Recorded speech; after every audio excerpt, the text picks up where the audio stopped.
All right, so we'll just open it up. A question which might be useful for us to hear in terms of, because one of the inspiring things I think about Deborah's talk was that she said at the start that the early iterations of the program at Wesley was similar to what's happening here with Regina, and that's tremendously uplifting when we see, how it flowered and how it blossomed, to see, that we too could maybe head in that direction. But one of the things Robin Jensen, who you know very well, has said that one of the oppositions she constantly encounters at Vanderbilt is the critique of the arts as bourgeois. And if there is money, surely when there are people hungry, surely when there are social justice needs, how can we garner money for the arts in this environment? I think any attempt to raise money for the arts comes up against that. And I was wondering if you could speak to how you and your colleagues at Wesley have handled those kind of challenges.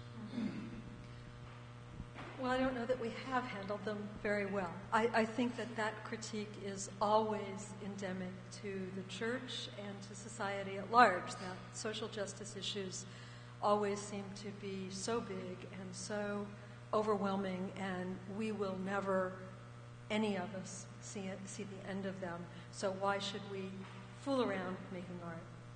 And I suppose the only answer that I have is that, has anybody besides me ever lived in a housing project with no art? It's really bleak. It's really depressing. And if what we say is that we will only feed and house people and clothe them, and we will not give them places that lift their spirits as well, whether that means a garden or a place for art, if we only teach our children to read and write and figure and not dance and sing and paint, we are killing the human spirit. And I know that I'm preaching to the choir here, but we have to keep reminding ourselves that. And so that when that critique comes at us, that we can say, wait a minute, do you choose your clothing? Do you, if you're a woman, wear makeup? Gentlemen, do you wear ties? Whatever it is, do you think about the style of your car, or do you drive a clunker? All of those questions are aesthetic questions, and they're informed by art and artists. And how we live is an aesthetic question just as much as it is a question of simple food. I mean, when we put food on the table, do you just throw it on the plate, or do you put it down beautifully? And how does that affect your spirit? And how does that affect the spirit of people in soup kitchens?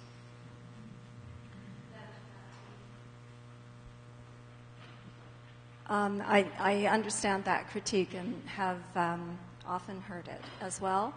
And just to add to what you're saying, I think you're absolutely right, Deborah, but also artists do a really good job. You and I talked about this earlier.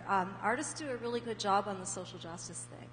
I mean, in terms of raising awareness, and I'd say that they probably do as good a job as at that sort of thing than maybe even a better job, dare I say, than a lot of churches might do. So I think that that's important, and I think that it's a valid criticism, but it's based on a very immature understanding of the arts and what the value that the arts have for, as you say, a human life. It's one of the things that, sets us apart from other creatures. Doesn't mean we're that special. Yes, we are, aren't we? That was a joke. So I think you're right that aesthetics in terms of beauty, that's an important element of being human. But also just, to be aware that artists are, as I wanted to mention, David saying, theology fighting for its place in the academy. Well, the arts are doing that too. And so in the last couple of hundred years, the arts basically have been looking, as some people would say, for a reason to be, and in terms of high art. And so that's fine, that's happening. But what we're talking about here is you do what you can do, and that's what you can do. I'd like to add piece to that. An author named Ellen Dissanayake has written a couple of books in which she explores art as a basic human need.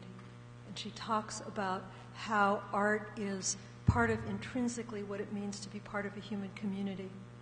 And that we, 21st century Western people, have split art off into something else, something separate, a separate discipline, partially in order to have legitimacy in the academy and for some other reasons. But there is no human society that doesn't make art. And they'll either do it well because it's a tradition, or they'll do it badly because the tradition is broken. And part of my hope, at least, within the seminary, is to help restore the tradition. There are multiple traditions in the arts. And what I hope is that we can restore that as an intrinsic, and restore that understanding of the arts as an intrinsic part of what it means to be human. And I think we don't articulate that very well when we want to make art only high art, or when we want to only sing the old songs and not have new ones. There are lots of ways to articulate that, but it has to do with art being a basic human need, and when we cut ourselves off from that, it will come out in ugly ways, just like any other basic human need. If we truncate it in one place, it will come out distorted someplace else. Deborah, I wonder if you would speak a little bit about genre art in relation to, I don't know your name, our BFA person, yes, Heather. In relation to what Heather was saying this morning about how do you deal with bad art or whatever. So I don't know if you've read James Alkin's on the strange place of religion in contemporary art, yeah. But do you have any insights about that from your experience there? I have a few things to say about that. I once gave a speech at the Washington Theological Union called "What's Good About Bad Art." Let me tell a couple of different stories. One is that I was teaching a class in visual culture to a group of students one year, and we were talking about bad art, and I believe we were talking about, who's that guy, the painter of light guy? Kincaid, yes. I believe we were talking about Kincaid, but we might have been talking about Hummel figures. I'm not really sure. But it was one of those. And somebody in the class said, and this is a nearly direct quote, "I would suspect the spirituality of a person who liked that stuff." And to the credit of the other members of the class, they all went, "Oh, that's a terrible thing to say. My Aunt Polly loves," and she's as pious as they come. So I think one of the things that troubles us is that there is not, despite the romantics trying to get us to believe it, there is not a direct one-to-one correlation that good art will make for good human beings or good people of faith. And bad art, conversely, does not make people bad people of faith or thin faith or whatever.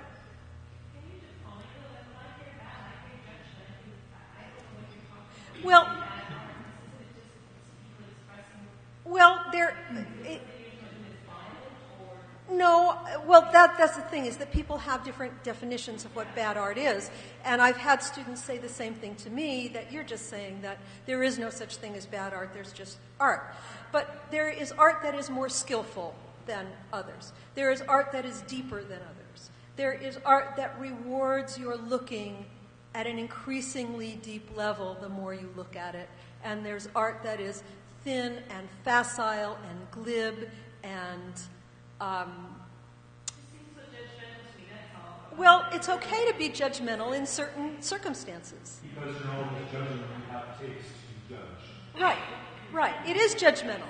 Taste is not a bad thing. It's not a bad word. Okay. We need, Sure. Sorry, David. The idea of taste, while everybody has their own taste or entitled to their own opinion or whatever. I remember reading, and you can probably, some of you help me with this, but who was Clive Bell was one of the people I think who wrote about taste, and there was a conversation. Names escape me right now. Nick Webb would be so disappointed in me. But anyway, it goes like this: that one person was arguing that taste is something very personal, and so you can't make judgments on it. And the other person, Beardsley, thank you, Monroe. I won't go for the first name. Beardsley said that taste is very important, and it's important because it determines what you listen to on the radio and the kinds of images that you see on billboards and a host of other things. Because the taste, for example, in radio, American Idol, anybody watch American Idol? Well, that kind of determines what we hear on the radio right now. And so taste is important, but it's not a matter of good taste or bad taste so much as an educated or an informed taste. And so when we say good art, bad art, Suzanne Langer, the philosopher, she had the categories of good art, bad art, and non-art.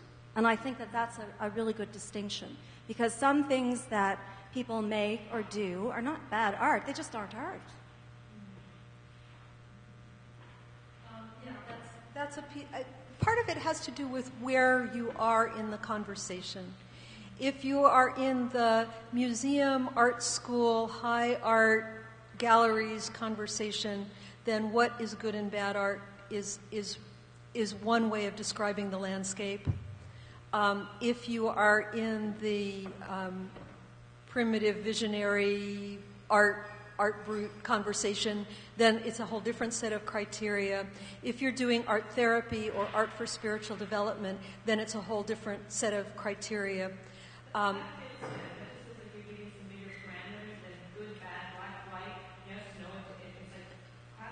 And I actually have 4 categories that operate for me, and those categories are unequivocally good art that I like, that speaks to me.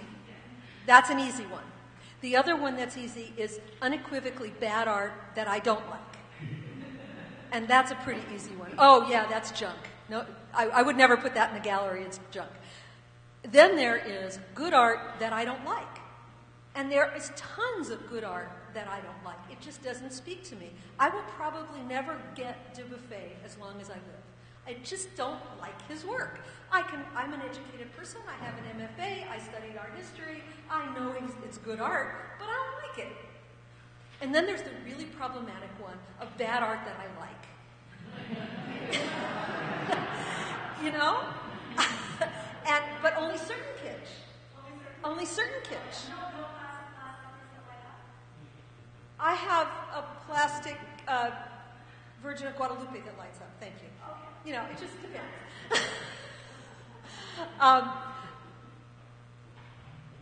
And we all like those things, whatever it is that we like, because it speaks to us at some level that is not the aesthetic level, but the memory level or the heart level, and it has nothing to do with the aesthetics of the thing. And that stuff is objectively, by the rules of high art, by the stuff I learned in art school, is just bad art. It doesn't have good composition. It doesn't have the colors don't work. I mean, you know, those kinds of things. It's why does somebody go to art school? To learn to do what they do better.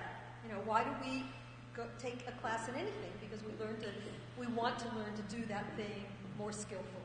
So there's unskillful art and there's failed art where somebody tried to do something and it just didn't work. You know, there are lots of ways to have bad art, and kitsch, what we blithely call kitsch, which I do believe is a classist designation, actually. All of those things fall into the bad art, but maybe non-art. Some of it's non-art, some of it's just bad art, because it doesn't do what it purports to do. That's part of it. Propaganda, I would often say, is bad art because it has a bad intention. So there's lots of categories of bad art. I keep hearing about graffiti, and there's some amazing graffiti artists. Well, sure there is. But it's classified graffiti, so it's not art, but it's... Well, that's not necessarily, and in all categories, that's true. There was a whole period in New York where graffiti artists were